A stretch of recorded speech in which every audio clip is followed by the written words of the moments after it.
Here we go. Ooh, that's quite a cough. Allergies or? Or what?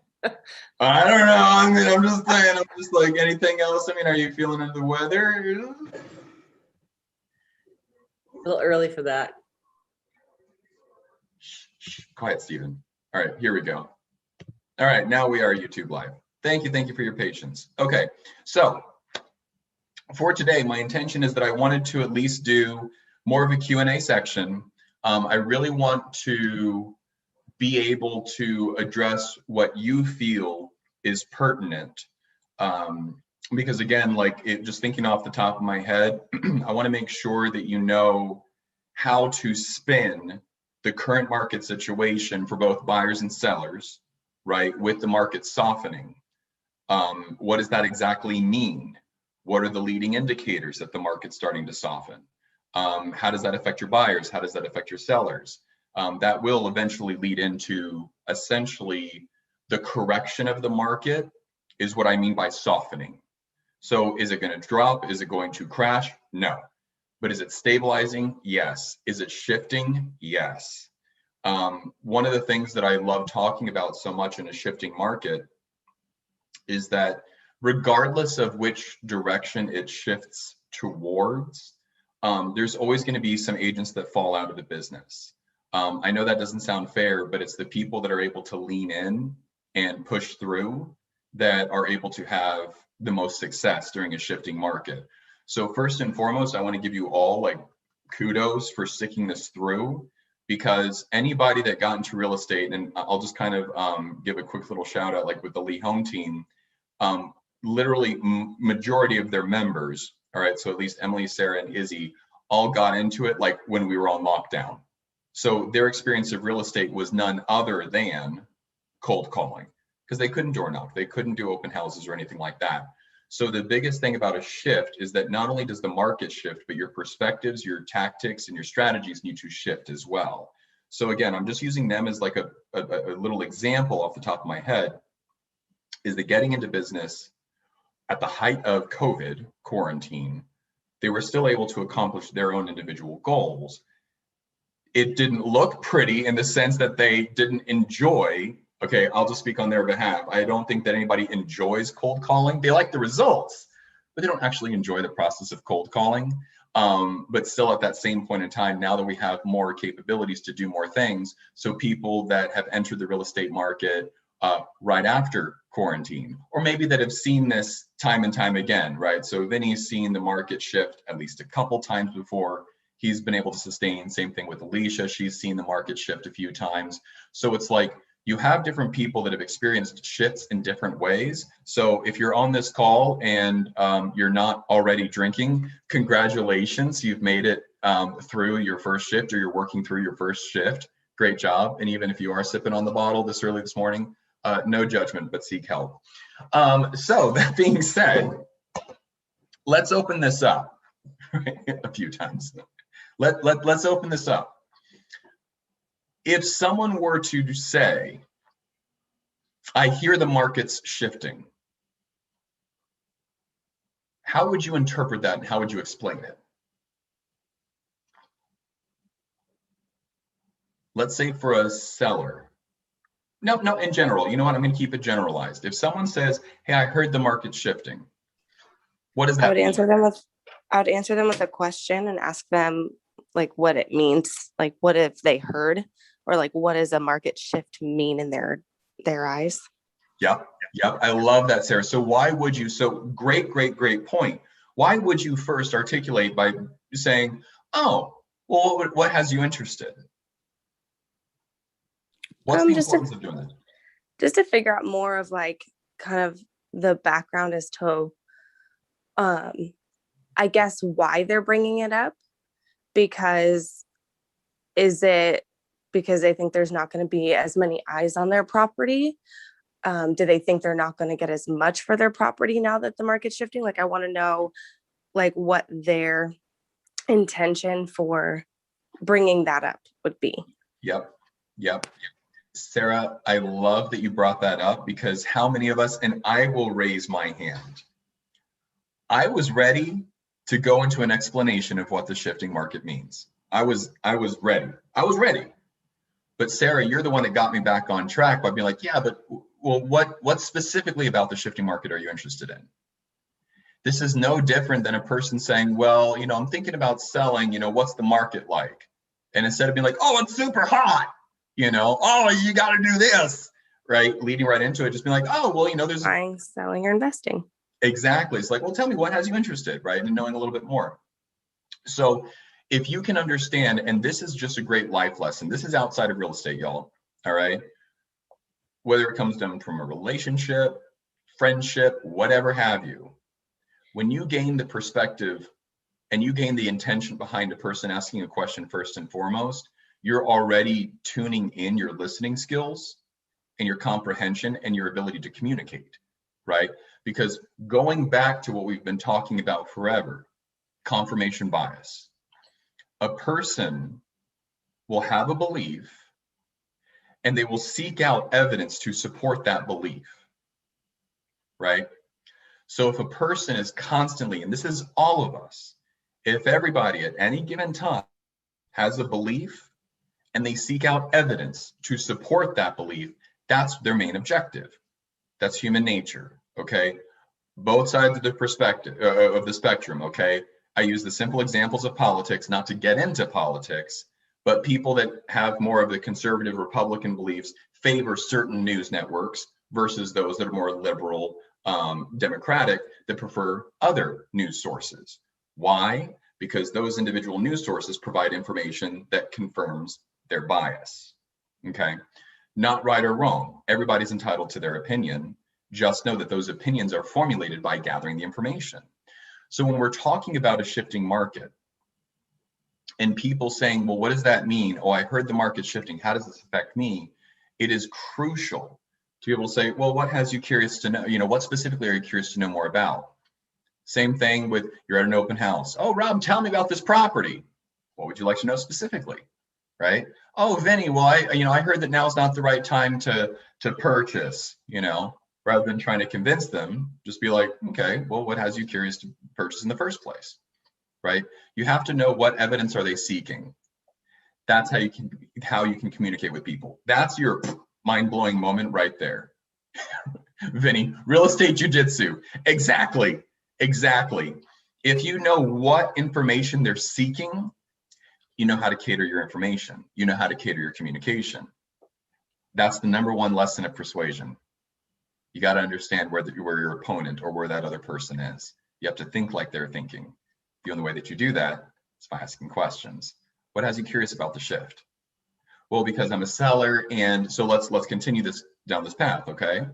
So step one, when people will ask you about the shift and saying, how's the market? It's another general question that you get at parties, right? The amateur agent's gonna be like, it's a hot market for both buyers and sellers. You wanna buy, sell, or invest? Amateur agent. Versus, how's the market? Depends, what are you looking for? Depends, what kind of information are you looking for? What's up with that voice? Vinny, don't you judge me this early in this morning, okay? Let's calm down. I'm looking at the chat box, so if anybody's like, well, what's going on here? I'm referencing to the chat. Anybody on YouTube that can't see the chat box going on He's here. the local yokel. Oh yeah, I know. For some reason, someone made a comment like that anytime that I'm like making fun of someone, I happen to use that voice, but hey, I'm from Texas, I can make fun of my own. But seriously, if a person is saying, well, so the market's shifting, what does that mean? And you, number one, say, well, what specifically are you curious about? Ooh, Alicia, Vinny, what's up with your face?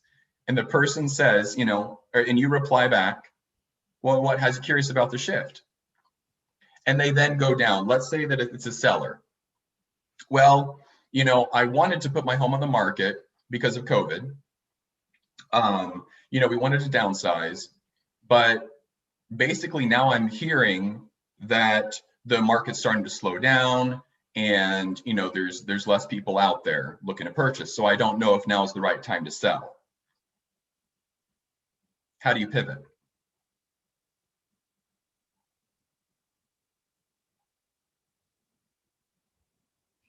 Duffy. You're possibly muted, bud.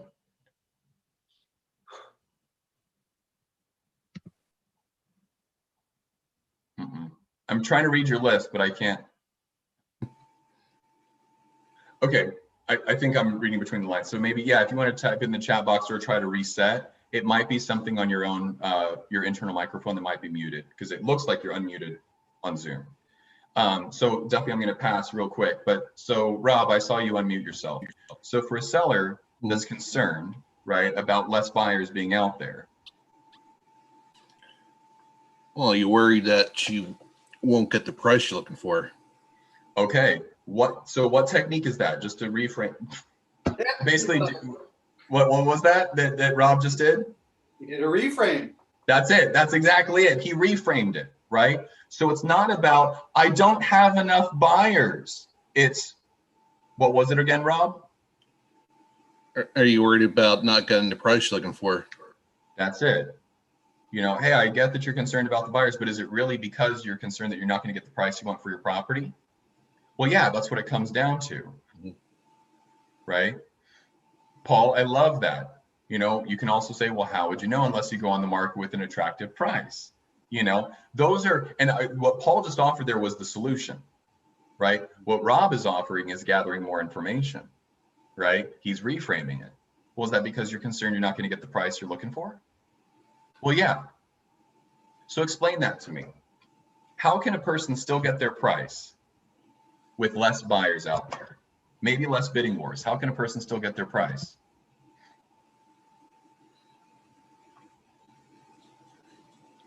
Testing, can you hear me now? Yes, Duffy, yes. Thank you. Think of it from the perspective, okay, I'm going to give a little hint here since we seem a little bit stuck. Relate this to the objection handler for the holidays. Shifting markets objection and holiday objection are very similar. Very similar. If you have less buyers, what do you have more of in the buyer pool? Serious buyers. There you go. More serious buyers. So again, are you looking? You're learning this, but is it actually true? I don't know. Yes, 100%. Like case in point is that we now have, we're panicking a little because we just sold all of our inventory with the exception of one. We have 8 coming soon, but for this month, right now, we sold all of our listings, right? We got substantial. Metro. What's that? Or your group? My team up here in Redondo. Got it. Yeah. So we sold all of our listings basically, and very attractive price points. The challenge though is that we didn't get 10 multiple offers or more. We got 3. But here's the thing. The people that did put in the offers, they were very compelling and very serious. Just because we didn't get the remaining amount, right? We didn't get the quantity that we were looking for. But what did that mean? Essentially the difference, the 7, if we're used to getting 10 multiple offers at least, just keep things simple, and we only get 3, that means 7 looky-loos passed it on. Rob. Yeah, like you were saying about the holidays, you still have buyers who need to buy right now, so they're going to make their offers, you know, accordingly. Exactly. Where it's just kind of like, and that feeds into the philosophy. So I'm hoping that as you're kind of noticing all of these trends of what we've been talking about in scripts, they're compiling into themselves, and you can become these wizards of communication when you understand how these are all connected. Right? It's not about the quantity, it's about the quality. So if a person is concerned about going on the market, right? Being like, oh, and we're sticking with sellers right now, you know, oh, Vinny, I don't want to put my home on the market because, you know, nobody's buying during the holidays. Nobody? Right? Okay, well, I totally get that. And are you really concerned? Let's use Rob's words. Are you really concerned because you're concerned about getting the price you want for your property? Well, yeah. Well, let me ask you something, Rob. Now I'm going to give a double bind. Which would you rather work with? A bunch of people just throwing in offers willy-nilly, or maybe a handful of offers that are all serious and compelling and they're ready to move forward? Who would you rather work with? Oh, the latter. Yeah. And so ultimately, do you think there's still families out there that would like to be in a property before the holidays, maybe because of random circumstances that they have to be in a property by the holidays? Do you think it's possible? No doubt about it. Yeah. So do you think it would make sense if we marketed to those consumers rather than just the looky-loos? Makes total sense, Stephen. How much telling am I doing? I couldn't see fast enough. Does someone make a comment? Maybe background noise. Okay, sorry.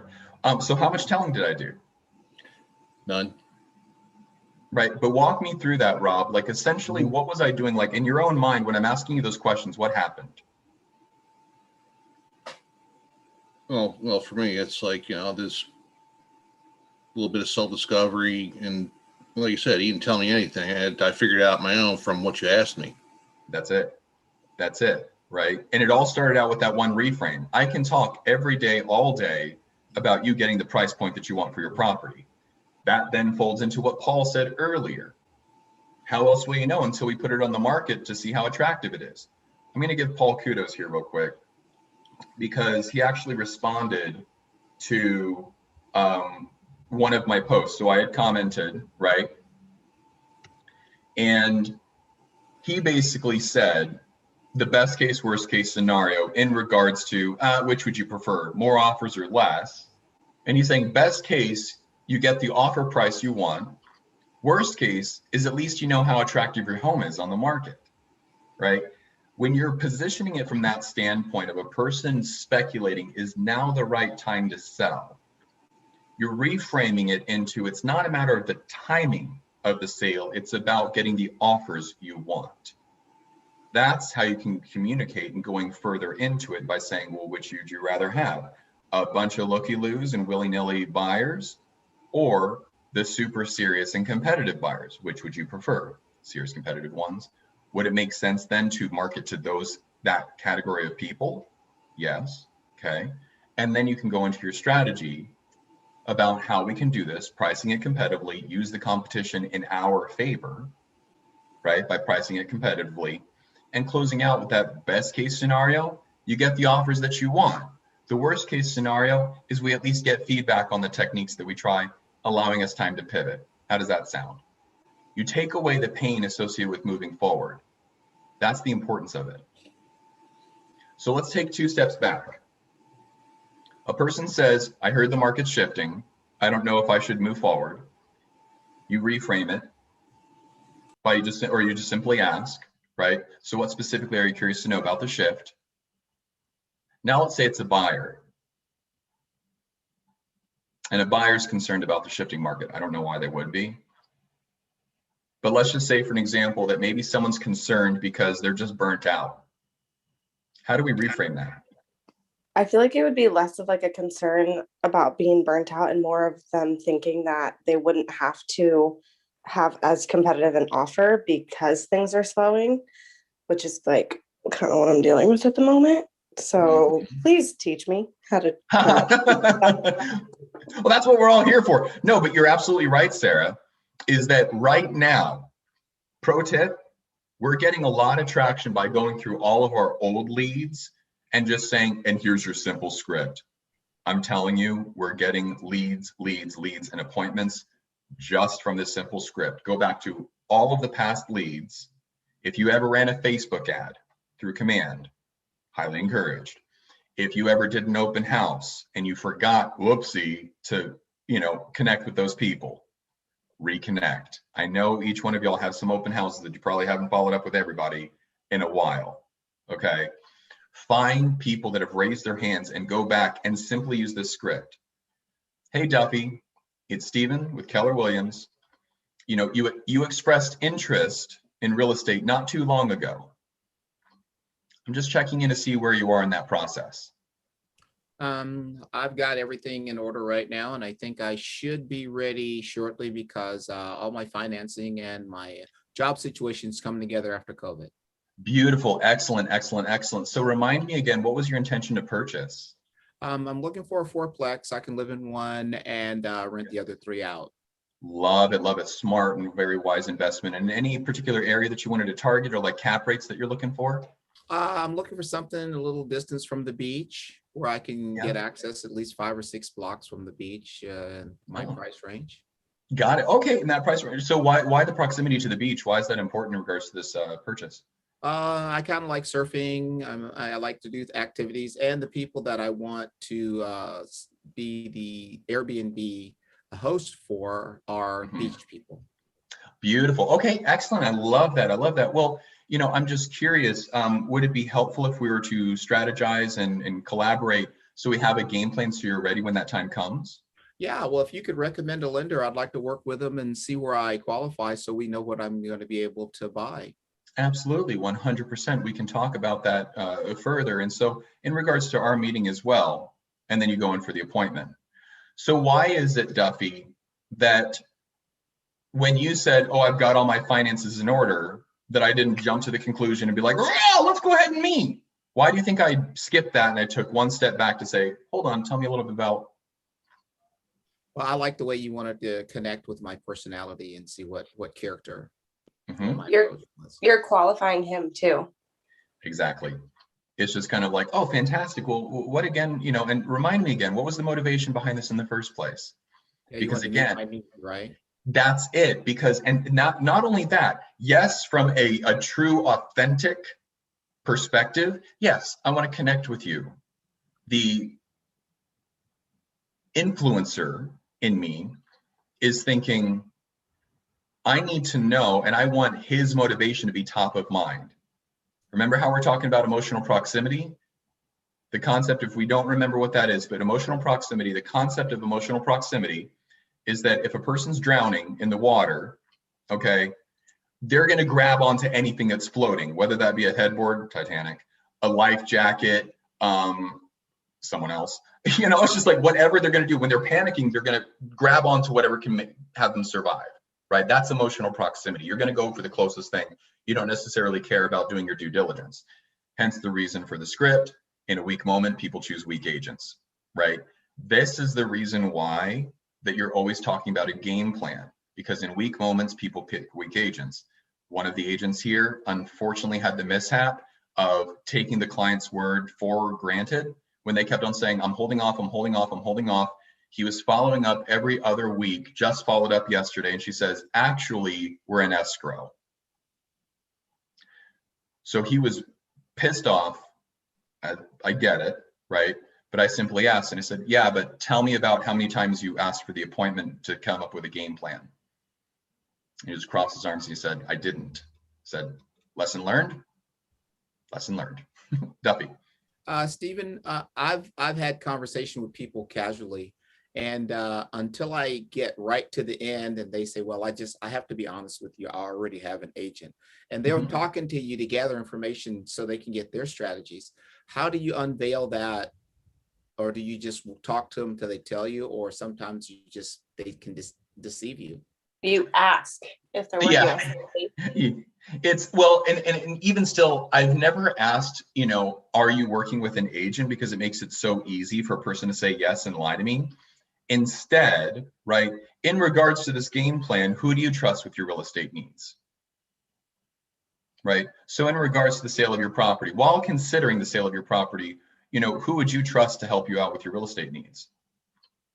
It's early on in the conversation, but I'm not going to lie, there have still been times in which I get through an entire conversation and they're like, great, I'll take this back to my agent. I'm like, so then to pivot, Duffy, just so you know, best practice, okay, in these types of situations is to maybe lean in by asking and saying, okay, great, well, in the consideration of purchasing, who do you trust to help you out with your real estate needs? Right? In regards to selling your home, who do you trust to help with your real estate needs?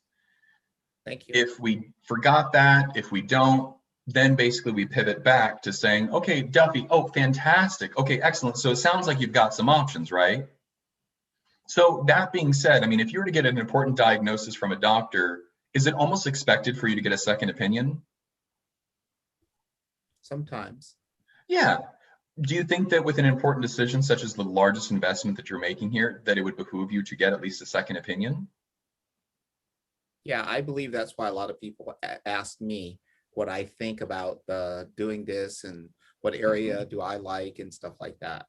Exactly, exactly. Because then what you're doing is that by leaning in, and even if a person says, "Oh, I'm already working with an agent," I told y'all before, was talking to a guy on the phone. Yes, I still prospect. Got this guy on the phone. He was interested in off markets and Palos Verdes, or PV is what we call it up here.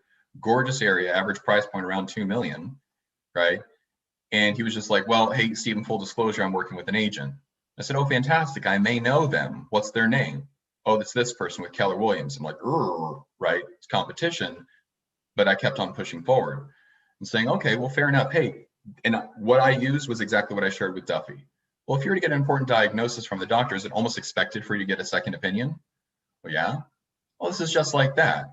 Right now, I don't want to step on your agent's toes.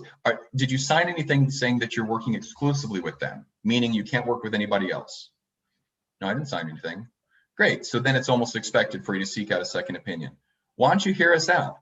All right. Best case scenario is, you hear my different strategies, complement your current search with off markets, add additional value. The worst case scenario is maybe there's no different value than what your agent or than the agent that you already have. But either way, exploring it couldn't hurt, could it? If you notice that I want to get a person to lean in and agree to meeting with me as a second opinion before I clarify if they're working exclusively, right? I'm going to open up the chat box here because we've got some people contributing. All right, so Alicia says, one thing I ask, especially at open houses, I would assume they already had an agent and ask who they were working with, and maybe I knew them. If they stumbled over the agent's name, then the relationship obviously isn't solid. Very good point, Alicia, right? All the more importance to saying, hey, well, who do you trust in regards to your real estate needs? Not only that, but it's also, I assume, and just so y'all know, there are many agents out there like me. I am not unique, okay? I am not unique. But if you don't have anything signed, I will go in for that client and I will get them to sign with me. Am I clear? It's not because I'm a terrible person. It's not because I don't respect other agents. It's not because I'm cannibalistic. Anybody that knows my heart knows that that's far from the truth, right? But I'm going to assume that if you don't have an agreement in place, a BRE, at least with your buyers, I'm going to assume you can't negotiate on your behalf. Well, Stephen, it's like a doctor. If you got the best product and someone comes to see that you can help them, and you can help them just as good and solve their problem, why wouldn't you get them to sign? That's it. That's it. Two of the best transactions that I ever had before came from an unsteady relationship with their existing agent. So therefore I look like the savior, right? It was just like, because their property was on the market. They kept on asking me, they kept on calling me, Stephen, I should have listed with you. I should have listed with you and your team. I should have listed with you. And it's like, Patricia, I'm so sorry. Like, here's the thing. Have you communicated this with your current agent? Because I knew that agent. Many of us do. I was just like, have you communicated this with the agent? Well, she never picks up. Okay, well, I mean, how many times have you tried to reach out to her? I'm like, look, you got to do your due diligence here. I can't advise anything other than speak to your agent. She loved that integrity so much that she ended up talking to that agent. The agent basically said, actually, Stephen is a good guy. You know what? I agree with you. I'm just not getting the job done here. I paid that agent a referral fee, right? Didn't have to, but I wanted to because she actually gave her blessing. So lesson learned here, guys, relationships are so important. Relationships are so important, especially in real estate, right? You never know who you're going to do business with. Don't burn any bridges.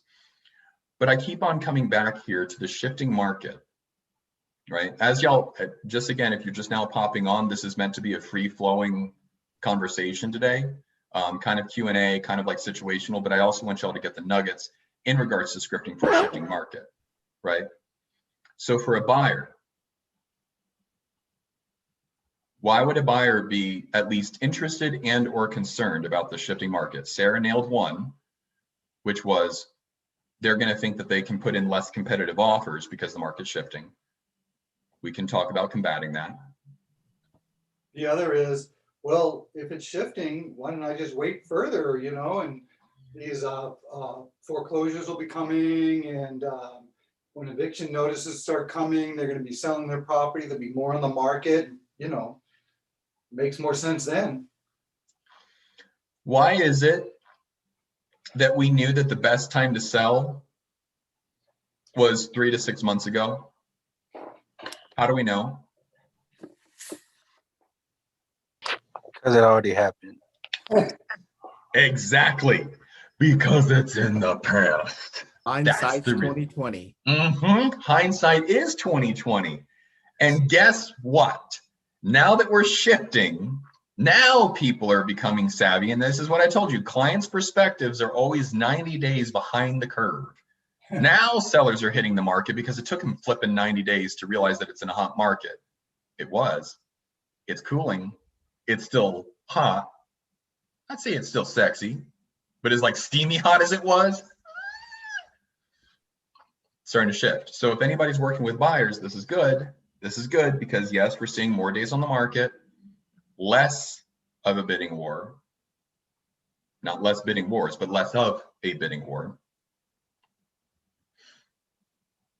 So for those people that are wanting to wait, how do you reframe that, Dave? What are they really waiting for? Well, they're waiting for a really good deal where they don't have to pay over listing. And what's our solution? Get a game plan together. Yeah, and what would be included in that game plan? LLC versus S Corp. What is the difference? What are the differences? Sorry. No, you're good, bud. So Dave, yeah, or let's just open this up to the group. In that game plan, if we're reframing it, if a buyer is saying, Dave, I want to wait because yeah, the market's starting to shift. This is just the beginning of this shift. If I wait, prices will start to drop. When prices drop, then I'll be able to get a good deal. Do you think other people are thinking like you? Probably.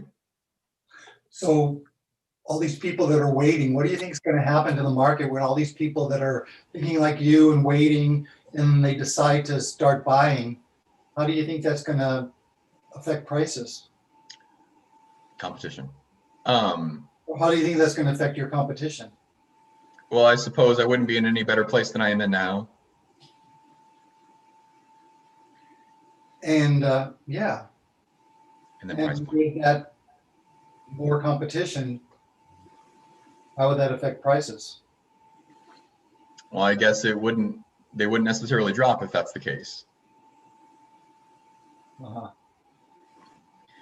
I love that, Dave, because now I just discovered why I should not wait, because you're saying, great, you're a smart man. You're basically saying, Stephen, you're so smart. You want to wait for the market to drop. You're so smart. Do you think other people think the same way because they're smart too? Yeah, I do. Okay, but I mean, if everybody's waiting for the same time, well, how's that going to affect your competition? Yeah, I'm probably going to have a bit more of it. How does that affect your price point? Didn't think about that. Well, so really, ultimately, what's it about? Bring it back to the reframe. What's this really about that I'm wanting? Best price. The best price. I'm looking for a good deal. I'm looking for the best price. So how do we get me the best price? Well, what do we know more about? The market in the future or the current market? Current market. Okay, great. Would it be helpful to set up a game plan so that, would it be helpful to just meet to set up a game plan so that you become more savvy about the current market? There we go. Give it some gusto. Give me the best case, worst case close. Oh, Come on, Dave. I can do that one. Best case, you learn some options. Worst case, well, if nothing seems appealing, at least you're going to learn something. Either way, it couldn't hurt, right? There you go. I love that. I love that. One of the earlier scripts that I would use, I just haven't used it recently. It doesn't make it less valid, but again, you pick your poison. Another good question to ask whenever a person's wanting to wait. Rob, how much would prices need to drop in order for you to feel comfortable moving forward? Well, at least another 10%. Another 10%. Got it. Think about it. we're waiting for price points to drop 10%. Let's go off the average $700,000 home. Okay, I think our median price point's around 700K now. What's 10% of 700K? 70K. Okay, so let's just kind of spell this out here. 70K, roughly, how much more of a payment is that per month or less?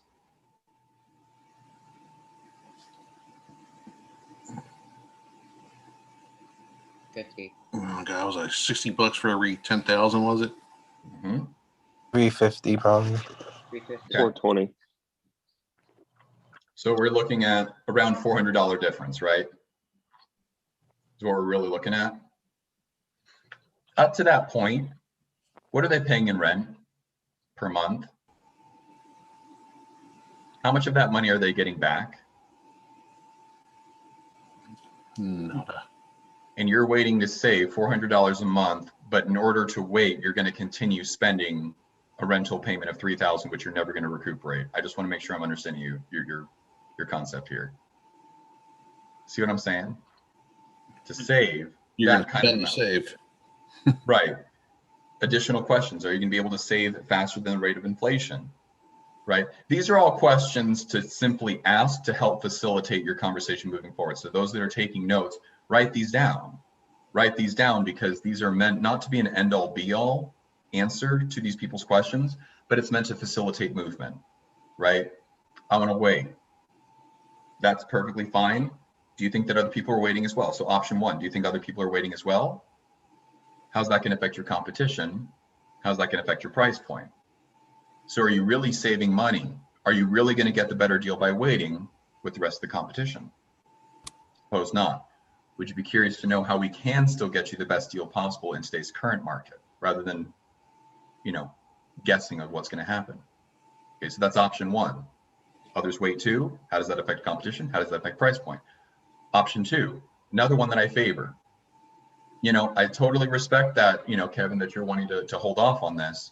Let me ask you something. Is your decision to wait, was that based on speculation or feedback?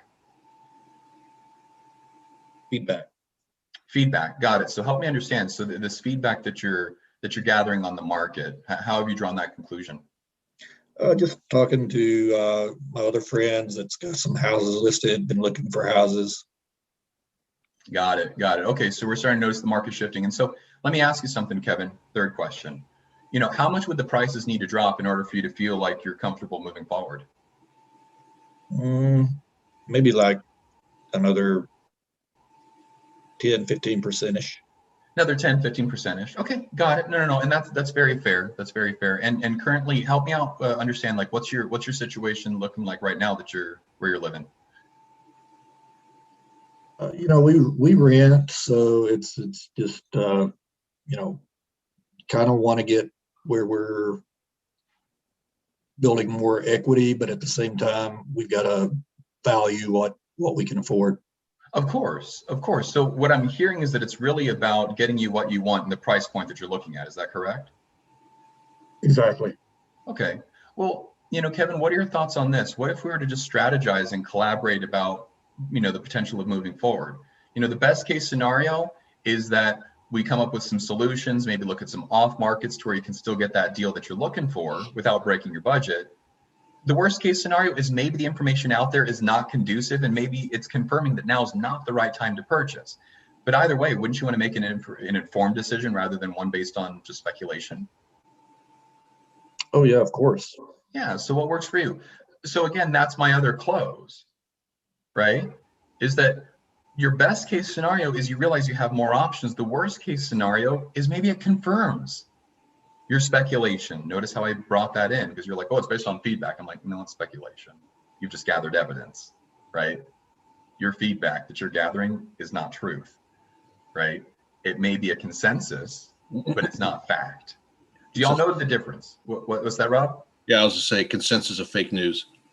Right, yeah, consensus of fake news. Yeah, on both sides can say that, right? Consensus. It's only news because this group of individuals have agreed this is truth. Yes. Other group of individuals has confirmed that this is truth. Experts say. Yeah, the experts, I'm sorry. Really? Really? No, it's people in this field with this shared bias are confirming what you want to believe. Or marketing that perspective to you, really. Yeah. Oh God, guys. And again, I bring up politics because it's the most easily relatable, right? It's so easily relatable, but just look at our lives. Just look at our lives. How many times do we go forward in life seeking evidence that backs up our beliefs? They're not right or wrong. The sooner that we can realize that, the easier it is to communicate with others. Yes, we're still humans. Yes, we're still subject to frustration. Yes, do I understand a flat earther's beliefs? I don't understand them, but they've apparently gathered enough information to believe that the world is flat still. Wait, Okay. it's not flat? What? Wait. What? What? Wait. Well, this is news. This is new news to me, Stephen, right? So, but you see what I'm saying here? When communicating with your clients, how is this? What are y'all taking away from it? Knowing the life lesson that people are seeking out evidence to confirm their suspicions, their opinions, their beliefs, and relating this into communicating about real estate. What are you taking away from that? Show them. Yeah. Go ahead. No, I was gonna say that you show them the other side and give them the option to either take it or leave it. That's it. You share with them the opportunity, but did I ever, under any circumstances, do I ever correct a person, tell them that they're wrong? No. I will not win that way. So the sooner that you can understand this person's belief, is it frustrating? Yes, of course, because we as professionals in our realm know what's going on. For the people that are our clients, they're not engaged with real estate, living, breathing, eating it. Y'all are here early in the morning to learn scripts about real estate. After this, you're going to prospect, right? Everybody's going to prospect after this. Yes. Just like Marco Polo. There we go, right? We're going to prospect. You're going to do your follow-up. We're thinking about real estate all the time. So we're doing our due diligence to gather that information. That's what we're saturating ourselves with.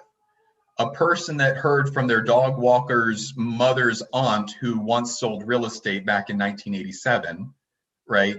That's the information source that they're gathering. So according to this source, I shouldn't purchase or I shouldn't sell. We're not correcting them and saying, yeah, she dumb, or yeah, you're dumb. No, we're being like, okay, cool. No, I get that. I get that. Well, let's talk a little bit more about that. Is it really because reframe? Is it really because of this? And then you talk more about the reframe, right? How do you land that question? I was just kind of like jotting down the things you said before about the 10% price drop, how much are you paying for rent? Let's say they pay $3,000 for rent and it's $420 a month for the additional cost. I mean, without sounding, without sounding like making them dumb, how do you ask that question? So you'd rather, let me understand this right, or in other words, you want to save $420 a month. You're spending $3,000 a month, and you're wanting to save $420 a month. Pretty much. So basically, what you're asking is saying. So the way that I would land that, right, is by saying, which are you going to recuperate, right? So your living situation overall is an investment, correct? Okay. Right? Overall, your living situation is an investment, right? If you're renting, it's an investment of that money to identify maybe an area that you want to purchase in, right? It's temporary. It's meant to be temporary. This is the reason why, guys, I do not judge real estate agents that rent. Okay, you still got to know the situation. I'm living in a hotel when I'm up here every single week because I haven't identified where we want to be. Well, now we have, right? But it's very recent that we know exactly which buildings we want to live in that are beachside, just recently, right? So it's like, it makes sense for me to live in a hotel and or rent for a short period of time to find out. I'm willing to invest the amount of money that I'm investing because before I jump into a mortgage, it's worth the expense to me to get more confidence in where I want to live. So if anybody's like, oh God, I feel like an imposter because I'm renting, don't. Renting is a means to an end. It's until you get your stuff figured out. It's until you get finances in order. It's until you figure out where you want to be. Nothing more, nothing less, right? So get that judgment out of your head. So renting is an investment in discovery of your discovery. Renting is an investment while until you get your dream home. That's pretty much it, is that renting is an investment in and of itself, but which can you recuperate though? So Dave, bringing it back to how do you land this question, is saying, so if I'm understanding you correctly, right, you're spending $3,000 a month right now, and the overall savings that we're looking to get is roughly in the ballpark of $400 a month on your mortgage. But let me ask you something. Out of those two numbers, if you were to move in the next 5 years, which are you going to be able to recuperate? The rental payment or the mortgage payment? Oh, the mortgage payment. Right. So can you see how up to this point it made sense to rent, but now moving forward, wouldn't it make more sense to put that as an investment towards your future so you at least kind of have that forced savings? I hadn't thought of it like that. Yeah, well, let's just strategize about it, Dave, and let's just talk about it. The best case scenario is that we realize that there's more options than you once realized. And the worst case scenario is maybe it makes sense to rent a little bit longer, right? I'm not quite sure, but wouldn't it make sense to make an informed decision rather than one based on speculation? Yeah. Okay, Yeah, cool. that makes sense. Yeah, okay, we could do that. Right? Mornings or afternoon? You got it. Hey, so your line is, so after you talk about your living situation is an investment, right? You know, renting is an investment until you find your home. That's it. And then, but Right. right. But the question is, but how did you land that one? Like, because, you know, which are you going to be able to someone wants to buy recuperate? in 6 months. They say, well, maybe in 6 months, maybe in a year. So, all right. So a year later, 6 months or a year later, which of those two investments can you recuperate? Yeah, in 6 months, which could you recuperate, right? An additional, 400 per month, or 18 grand in 6 months at 3,000 a month, right? Well, if you asked me that, I'd be saying, well, 420 a month for 10 years is a lot more than 3,000 a month. Well, let's see, 3,000, $18,000. Well, let's look at it from this perspective, Dave, as well. Is that, do you feel that right now, okay, so with the interest rates being the way they are, do you think they're going to remain low forever? No way. And if we do continue to wait, let's look at that. If we're paying more in interest, does anybody know, if your interest rate increases 1%, how much purchasing power do you lose, roughly? 10%. Yep.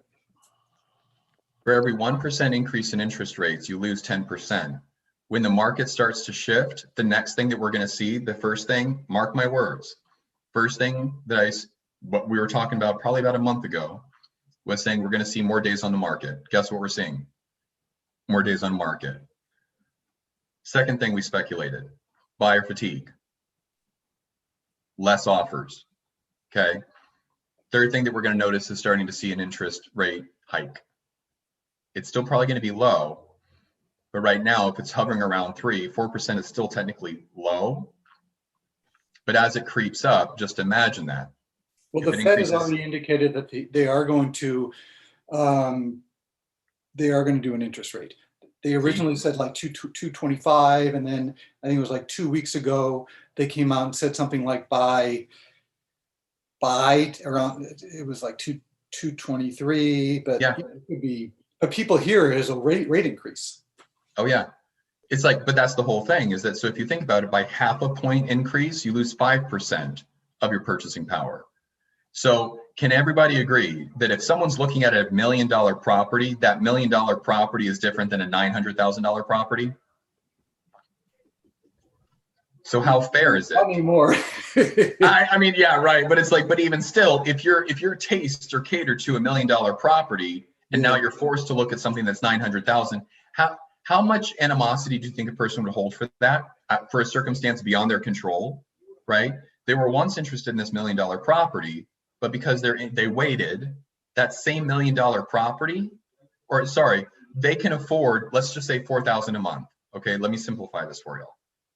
If their max budget is $4,000 a month, 4,000 can roughly, let's just say, afford you, and I'm totally making things up here. Let's say that 4,000 a month can afford you $1 million property. Okay, when the interest rates do go up, that $4,000 monthly payment, you now only can purchase a $900,000 property because more of that monthly payment is going towards your interest payment rather than the principal. Does that make sense? So by helping your clients understand that you're not trying to just threaten them and let them know, no, move, act now, act now, act now, act now. Just know that going into people thinking, okay, the buyers that are wanting to wait because they think the market will further decrease, they may be right. And what the feds will do to adjust accordingly is that as prices plateau and or drop, the interest rates will always go up. We've been in an interesting bubble where, basically the interest rates have remained low for such a long period of time. I have never seen them remain this low for such a long time. The only bubble that I've been in before is when the price, this was back in, I think 2017. I think 2017, it was an awkward phase to where the prices were still low and the interest rates were low. I haven't seen anything like that ever before, right? But we're in a traditional market where as the prices are starting to plateau, we're going to see an interest rate hike, and that's going to be confirmed. So that's the next thing that's going to happen. So you have to stay on top of it in order to let your clients know, not from a danger, Will Robinson type, perspective, but it's just okay, it may be in your best interest to wait, but wouldn't you want all the information to support that decision rather than us just kind of guessing, right? And then I do want to touch on what Sarah, I know she had to pop off here, but like with Sarah, what she was saying is that the flip side of the coin is the buyers that are still in the market, but want to lowball their offers because they're sensing that the market's shifting.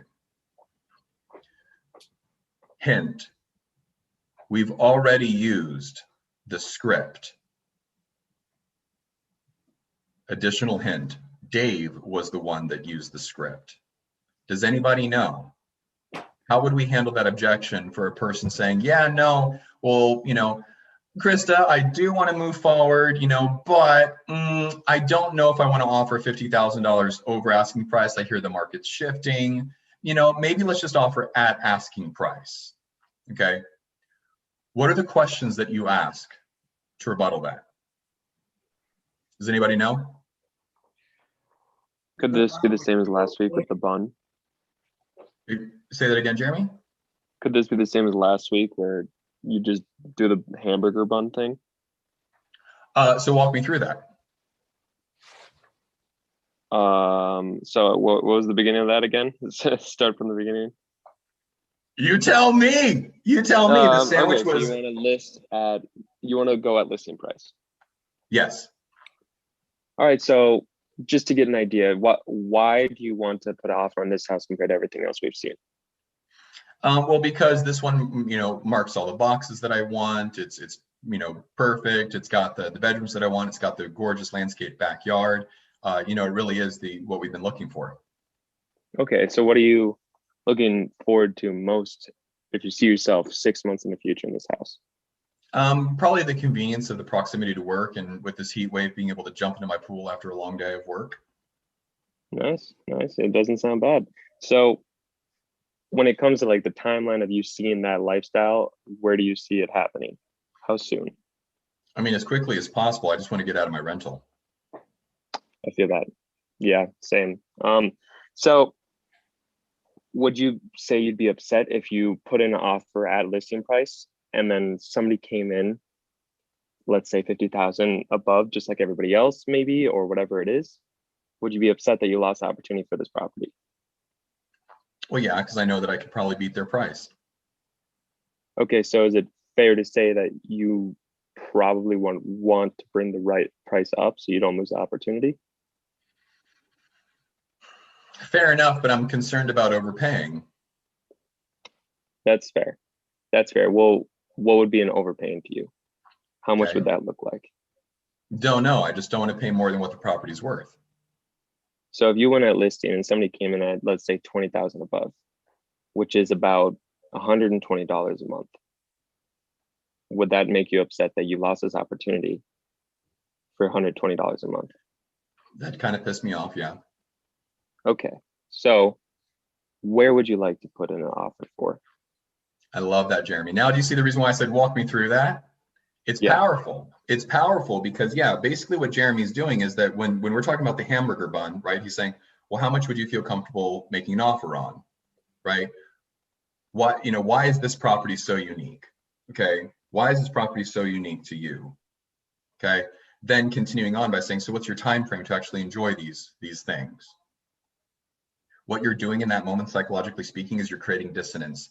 I know what I want, and you get me articulating what I want. It's no difference than what I did with Duffy, right? Oh, I want to purchase. Okay, well, why do you want to purchase, right? You want to get that in their forefront of their mind, because everything that they're seeing things through is now the time frame of being in that property, highlighting what I love about the property, and then going into, well, if someone were to write an offer $20,000 above you, essentially they're saying they're willing to pay $120 more per month.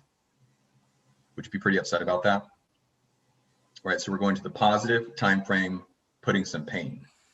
And then you end with the last hamburger bun, which is, so how much would you want to offer to secure this property as your own? Right? So that's one approach. That's one approach. There's many. The one that I was looking for from Dave, which is, you know, so you want to, okay, so you want to offer at asking price. I get that, right? Do you think that other people are sharing the same speculations about the market as well? Yeah.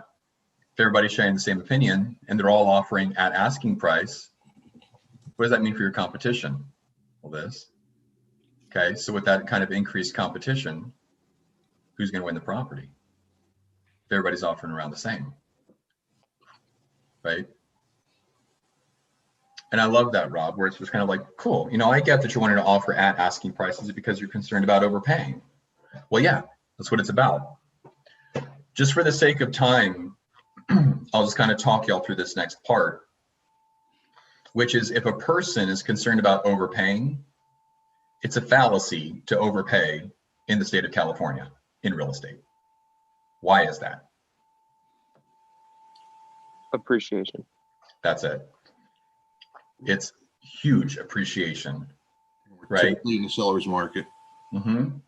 I think one of the cool things, yes, and I do want to give Alicia, yeah, thank you for taking a moment to pause on that. Awesome role play, Jeremy. Awesome role play, right?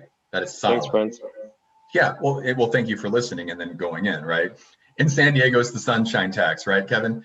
But see, here's the thing. It's a fallacy to overpay, because one thing that I love so much about up here, at least in Redondo and Manhattan area, it's all middle-class people that purchased early in the day, but they're sitting on $3, $4, $5 million properties, right? So there's no such thing as overpaying, because as long as you plan on being in that property for 5+ years, you will get at least your money back with a fairly strong amount of certainty. Let's just be honest, right? So any amount that you're considering overpaying, let's just be honest, that's only a problem if you actually get the property. A guaranteed way to not get the property is by not putting in a competitive offer, right?